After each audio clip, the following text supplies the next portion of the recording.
Roll out the red carpet and get out your acceptance speech because we have your Backstage Pass to Hollywood. Season 25 of Backstage Pass starts now. In 5, 4. 3, 2, Are are you you ready? ready?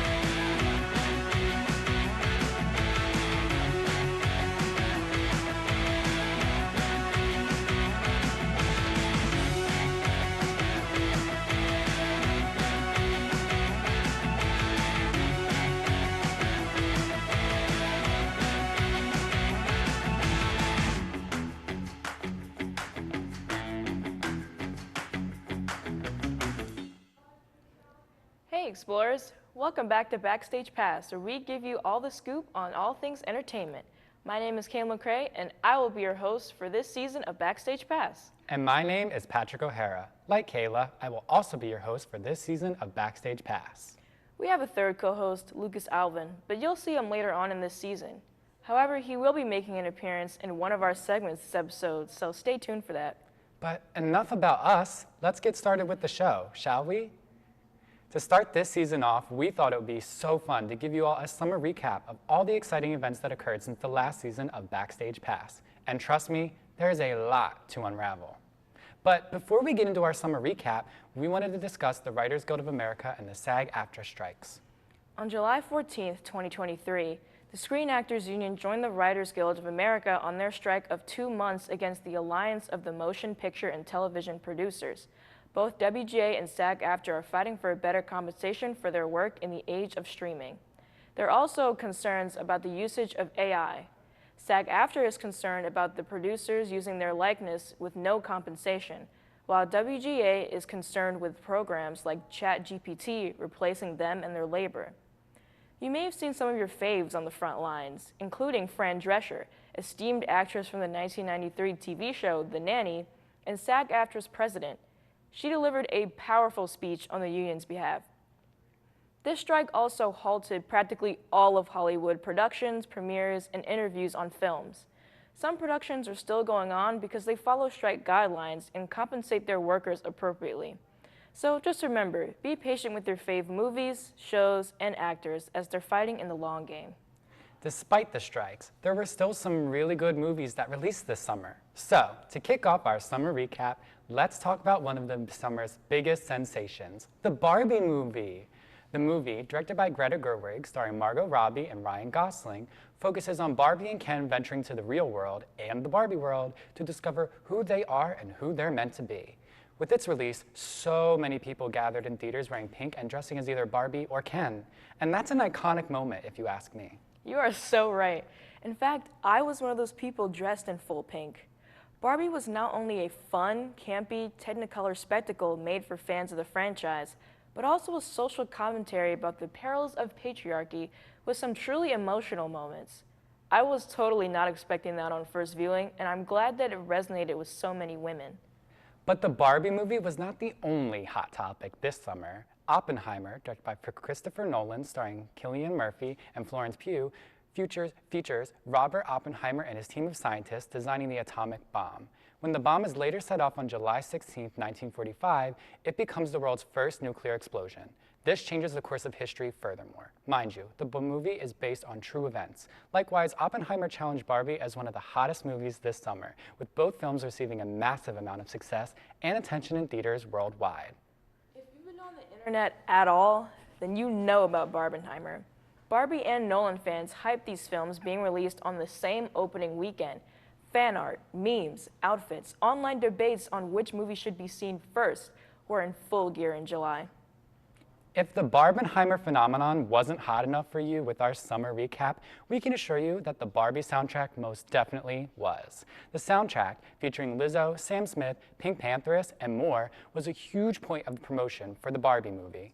The songs Dance the Night by Dua Lipa and Barbie World by Nicki Minaj, Ice Spice, and Aqua were huge standouts of the soundtrack and were large parts of the movie's success and overall reception. Both songs trended on TikTok worldwide and took over the radio with ease. What Was I Made For by Billie Eilish was also another standout from this soundtrack. Charli XCX was also featured on the Barbie soundtrack with her song titled Speed Drive. Yet that wasn't the only soundtrack that she made an appearance on this summer. Charli also produced 14 tracks off the Bottoms movie soundtrack that recently released August 25th in select theaters. One thing you should know about Miss Charli XCX is that she's going to give the girls and the gays everything they want. I honestly didn't even know she could produce, but I do now. I actually went to see Bottoms in theaters. The OST by Charli was pretty great. If you don't know Bottoms, the plot revolves around two queer girls, PJ and Josie, who start a fight club to date their cheerleader crushes. Wacky antics ensue, and I can safely say it's just as campy as the Barbie movie, if not more. It stars comedy duo Ayo Edebiri and Rachel Sennett and is directed by Emma Seligman. Speaking of Bottoms, how about Nicholas Gazeltine in the Red, White, and Royal Blue movie? While making an appearance in the Bottoms movie, Gazeltine also starred in the movie adaptation of the novel Red, White, and Royal Blue by Casey McQuiston. The movie focuses on the son of the President of the United States, aka Alex Claremont Diaz, who is played by Taylor Zakar Perez, who unexpectedly falls in love with his adversary, aka Prince Henry of England, who is played by Nicholas Gazeltine. The two then try to keep their relationship a secret due to their high profiles, which forces them to make sacrificial choices for their futures. I won't give too much away, but there is a really, really cute happy ending. Speaking of princes, how about The Little Mermaid? I saw it in theaters, and all I have to say is Halle Bailey for president. I've been familiar with her singing career prior to this movie, and she was pure perfection as Ariel. The movie itself was just okay, in my opinion. The CGI definitely could have been better. Halle was definitely its saving grace. I still have to watch the original for a true comparison. Now on to hero movies. Teenage Mutant Ninja Turtles Mutant Mayhem hit theaters this summer and delighted many audiences with its fresh new take on the TMNT from Seth Rogen and crew. That audience includes me. I had a blast watching this film and its expressive animation in 3D. I might be a new TMNT fan after this. This summer, Spider-Man Across the Spider-Verse, the sequel to Spider-Man Into the Spider-Verse from 2018, premiered in theaters all across the globe. This is the second movie starring Miles Morales, and there's rumors of there being a third coming right after. If so, then I am very excited. Speaking of thirds, Season 3 of Heartstopper has been greenlit by Netflix. As far as I know, a release date has not been decided on yet, but the show is expected to start filming this fall. I bet fans are excited on the next romantic escapades of Charlie, Nick, and the rest of the Truum Grammar School crew. In other news, Riverdale is finally over after 7 years. The series finale hit August 23rd, marking the end of a truly bizarre era. Riverdale, you will be remembered for your incomprehensible plot twists and cringy one-liners. I'm gonna be honest, I couldn't wait for Riverdale to conclude. Perhaps I just didn't understand the epic highs and lows of high school football. But do you know a show I also couldn't wait for it to end? This summer, director Sam Levinson's TV show titled The Idol premiered on Max, formerly known as HBO Max, which starred The Weeknd and Lily Rose Depp. The show also starred Jennie Kim from the K-pop girl group Blackpink and artist Troye Sivan. While the show focused on some of the adversities behind the scenes of the music industry, the public's reception of the show was not good. Many viewers disliked how sexual and graphic the show was. The Weeknd's character was also strongly disliked by viewers, which caused social media to tear the show to digital shreds. The show was ultimately canceled and will not be receiving a second season. We're going to take a quick break, but don't go anywhere. We've got music to review.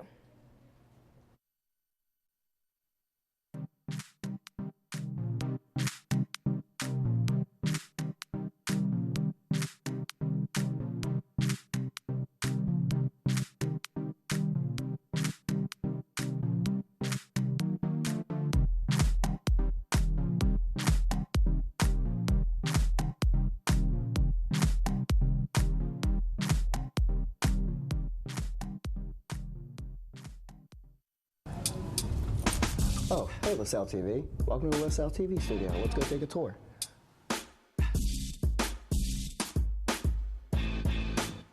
All right, so this is our main studio. This is where all the magic happens. We got all 5 cameras right here. We got our camera operators. Hey, can you switch to camera 3, please? Switch it off to camera 3 right now. Good. This is where our talent sits for Sports Talk and Sports Line. That's our set for it. All right, so now let's go take a tour of the control room. That's where all the magic happens behind the scenes. So this right here, we have video. We have graphics right over here. This is the technical director. They control all the cameras. 2, 1. Right here, we have the director. Right over here, we have audio. Over here, we have the teleprompter. All right, well, that's all for the tour of the LaSalle TV studio. Thanks for coming by. See ya. What to expect when you're expecting a teenager. Today we're talking about how to wake up your teen, and this works literally every time.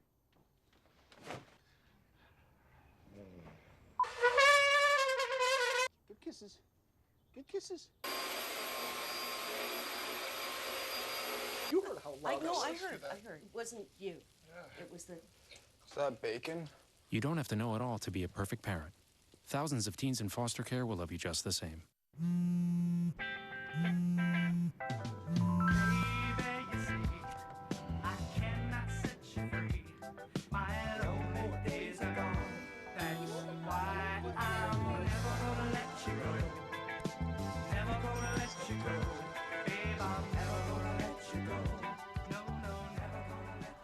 Here you go. Thank you. Thank you.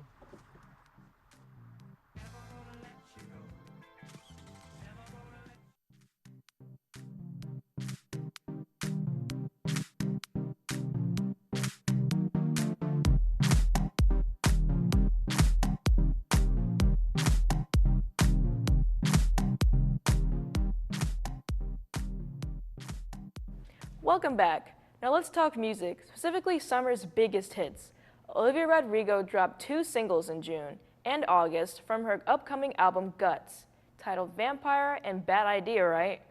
Both songs were total hits, particularly Vampire, which is still currently Olivia's most popular song on Spotify. Many have speculated what the emotional ballad was really about, more specifically, who. Some think it was about one of her 2 much older ex-boyfriends, Zach Bio or Adam Faye, or that it's actually about her supposed fallout with Taylor Swift. It'll forever be a mystery to me, but I'd have to say between Vampire and Bad Idea, right, I'll have to go with the second option. While not as poetic as Vampire, the instrumental just does it for me. It's just a fun song, and it gives that nostalgic 90s, early 2000s, and even early 2010s pop-punk feel to it. And speaking of nostalgia, it was a cruel summer for Swifties as Taylor Swift took us back to 2010 with the release of her re-recorded album titled Speak Now, Taylor's Version. The album, containing all 14 original tracks just re-recorded, also contains 6 brand new tracks from the vault that didn't originally make the cut. One song, titled I Can See You, also received a music video starring Taylor Lautner and Joey King. Swift also announced the re-recording of her album titled 1989, Taylor's Version, which releases October 27th. She announced the release date of this album on her tour, known as the Eras Tour, which Swift also revealed will be releasing in movie form for AMC theaters starting October 13th. Among 2 other popular albums releasing this summer is Victoria Monet's Jaguar 2, released on August 25th, and Kim Petras' Feed the Beast, released June 23rd. Victoria, who's collaborated and wrote songs for Ariana Grande, Chloe and Halle, and Blackpink, has found success in her newest album, which is a sequel to her previous album Jaguar. She seemed to find the most success on the album's single, On My Mama, making its way on the Billboard Top 100. Kim Petras' Feed the Beast found success as well, and it also marks the beginning of her Feed the Beast tour. Kim Petras found mainstream success with her collaboration song with Sam Smith titled Unholy in 2022. I haven't heard too much from either album, but I've heard On My Mama on the radio a few times. It's a pretty catchy song. As for Feed the Beast, I've only really heard the 5th track on the album called Uh-Oh. It's a song I really love. It's upbeat, it's danceable, and it's definitely a party jam. Speaking of Uh-Oh, Ariana Grande's unreleased song titled Fantasize trended tremendously on TikTok this summer. While Grande explicitly asked her fans to stop spreading the song due to it being a leaked track from 2021, the fans ultimately did the opposite. The song was featured in over 266.6 thousand TikToks and counting. It also peaked as the third most viewed song on Genius Lyrics and was Shazammed over 155,000 times. Quite iconic for an unreleased song, if you asked me. However, Fantasize wasn't the only Ariana Grande-related thing trending this summer. Miss Grande got herself into some drama after it was reported that she had parted ways with her husband Dalton Gomez for her Wicked movie co-star Ethan Slater. The news of their relations wreaked havoc over the internet due to the fact that Slater had been reportedly married with a child at the time. Online users took to social media to shame Ariana for partaking in a relationship with him, calling her lots of hurtful names. However, it was later confirmed that the two were both in fact single when they began their relationship. Also trending this summer was the news of Nintendo Direct's showcase of their brand new games. Our third host, Lucas Alvin, is going to give us a recap of all that you may have missed. Take it away, Lucas. Hello everyone, I'm Lucas Alvin, and it is my honor to be back and as one of your hosts for Backstage Pass this season. But enough about me. Instead, let's talk about some video games that piqued my interest from this summer's Nintendo Direct presentation, which happened on June 21st. Let's jump right in. So, I'm going to be going right up front and say now that these Directs are known for their occasional surprises, but I don't think anyone was expecting the announcement of a Pigeon Battle Royale rhythm game. Yes, you heard me correctly. The game Headbangers Rhythm Royale is an online battle royale rhythm game where you play as a pigeon. In this game, you and up to 30 pigeons will battle it out across 4 rounds of rhythm-based minigames to determine who will be the master headbanger. Typically, rhythm games and battle royales aren't really my style, but I think I'll have to give Headbangers Rhythm Royale a try when it releases on October 21st. Speaking of games that are my style, though, this Nintendo Direct gave me and all the other turn-based RPG lovers out there plenty of games to keep our eyes out on. One of them being Persona 5 Tactica. This tactical RPG is the 4th spin-off to come from Atlus's hit game, Persona 5. In it, the Phantom Thieves return, this time finding themselves in a strange new world, where they align themselves with a brand new character, Arena. From the little bit shown in the trailer, the gameplay, artwork, and of course, the music all look and sound incredible. Needless to say, this game is on my radar when it releases on November 17th. Another turn-based RPG game on my radar is Super Mario RPG. The cult classic game, which initially released in 1996 for the SNES console, returns with updated graphics and music. I've personally been wanting to play this game for years now, but never had the opportunity to. And the game will release on November 17th. But the fun does not stop there for you Mario fans, as the newest side-scrolling Mario game, Super Mario Bros. Wonder, was announced. The whimsical nature of this game was honestly a shock to me at first. However, it's really nice to see the franchise branch out and try something a little different. While very few details were given to us about the game, we do know that when Mario touches a Wonder Flower, a random and chaotic event occurs. We also know that another new item that was unnamed could turn Mario into an elephant. But I think the greatest takeaway from this whole trailer was that Daisy was revealed as a playable character, which is awesome because I rarely get the chance to play as a fellow ginger in a video game. I wonder what other surprises this game may hold, but I guess we'll have to wait as we approach its release date on October 20th to find out. While Mario is great and all, I feel like his poor brother Luigi often gets overlooked. Fortunately, for you Luigi fans out there, Luigi's Mansion Dark Moon, which originally released on the 3DS back in 2013, is getting a visually enhanced version at some point in 2024. Also coming out in 2024 is a brand new game starring Princess Peach. While not much was announced about this project, I'm personally really interested in it and hope this can lead to more games with Peach in the future. Taking a step away from Mario, that whole Mario tangent for a second, some other highlighted games that were interesting to me were Silent Hope, releasing on October 3rd, Metal Gear Solid Master Collection Volume 1, releasing on October 24th, and Star Ocean: The Second Story R, releasing on November 2nd. I hope you enjoyed this segment, and we'll check out some of these games that I mentioned when they come out. But in the meantime, now let's go back to the studio with Patrick and Kayla. Thanks for that recap, Lucas. There was quite the video game news this summer, but there was also quite a lot of celeb drama. Doja Cat has been under fire this summer for disrespecting her fans on Twitter. She made comments on her previous popular albums being measly cash grabs and how all of her fans, quote-unquote, fell for it. This comment, among other comments, made her fans feel alienated, and it pushed many of them away. Not good timing, since she's come out with 2 new singles and is planning to release an album and to go on tour very soon. Despite this, her singles Paint the Town Red and Attention have performed pretty well. But in terms of career longevity, this is not looking good for her. In regards to Lizzo, the pop star has been accused of sexual harassment and creating a harmful work environment by 2 of her former dancers. This includes forcing her workers in unwanted sexual situations, overworking them, and even fat-shaming her plus-size dancers. This news was shocking because Lizzo is known for being body positive and generally being a shining light for Black and plus-size women. It's crazy how this all could have been a total facade this whole time, and people are really put off by this. Could this be the end of Lizzo's career? We don't know. But what we do know is that we have one more commercial break.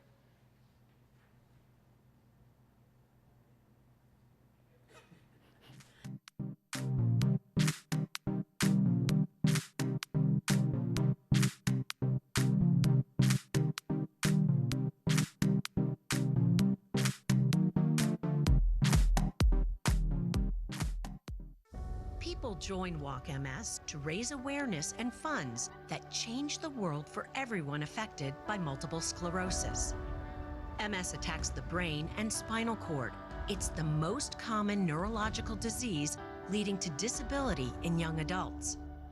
Walk MS brings communities together, creating teams with friends, loved ones, and coworkers to rally around those we care about and end MS forever. Join us. Together we are stronger.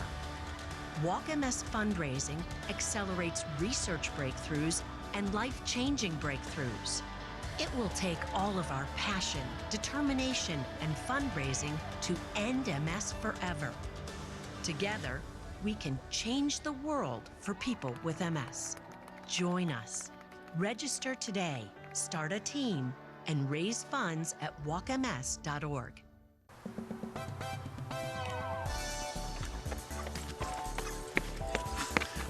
I just missed the shuttle. You never hit record! I never hit record. I just got an F on my exam. Is that you? Do you sit around bored all day? Do you want to watch television shows where you can look at the people and be like, I can be that. That's me. Well, you should check out LaSalle TV. That rhymes. We got entertainment news at Backstage Pass. We got regular news at LTV News. We got sports news at Sports Talk and Sports Line. And for those of you who really want some fun stuff, Q&A. Because down at LaSalle TV, we got a full buffet. Thanks, LaSalle TV. Thanks, LaSalle TV. Thanks, LaSalle TV. I still miss my shuttle.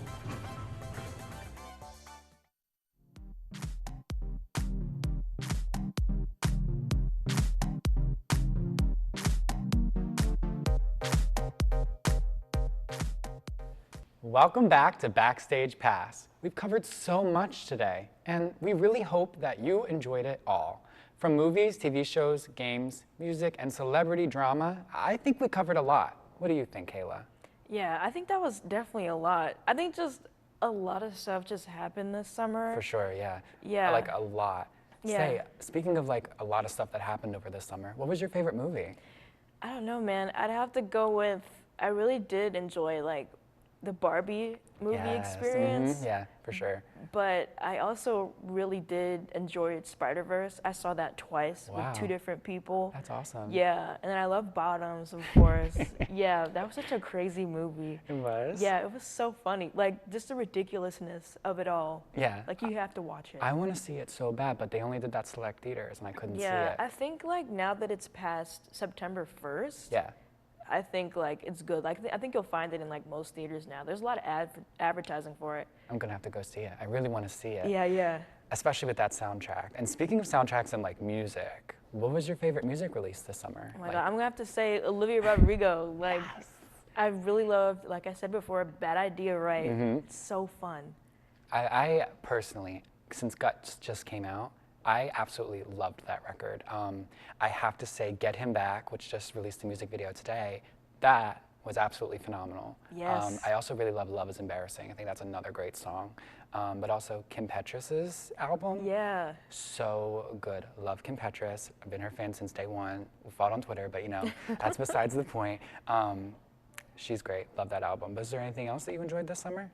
I don't know. I mean, I think I pretty much covered it all. Yeah. I mean, there was absolutely a lot. I mean, especially with the strikes. The strikes too. Yeah. Yeah, that's crazy. It was just like, and now everything's going to be like so like delayed. Like Heartstopper is supposed to film in fall, but they don't know if they're going to be able to do that just because of the fact. Actually, it might be. They might be able to film because it's a. It's a United Kingdom production. It's a British production. Good point. Yeah, I didn't yeah. even think of that. Yeah. Well, hopefully they're able to film because I would love a Heartstopper season 3. Like I'm being so serious. I mean, any other shows like you think that are halted by the strike? I mean, I'm just hoping that these people get paid. I want to say, like Stranger Things season 5 might Good be, point. and also maybe like Euphoria season 3. That's even if that comes back, because that's going to be like what, 3 years from now? Yeah, Especially it's like with a all the time schedules. skip. Yeah. Yeah. Especially because Zendaya, how booked and busy she is. But It's the end of our summer recap and the end of today's show. gosh, I wonder what our viewers thought about our stories, thoughts, and opinions about all the content we covered. I wish there was a place they could connect with us. Luckily, you can find us through social media. Get out your phone and follow us on these various platforms. See it on your screen. Give us a follow, leave a comment, and let us know if you have any suggestions. Have a great semester. From all of us here on Backstage Pass, I'm Kayla McCrae. And I'm Patrick O'Hara. We'll see you next time on Backstage Pass.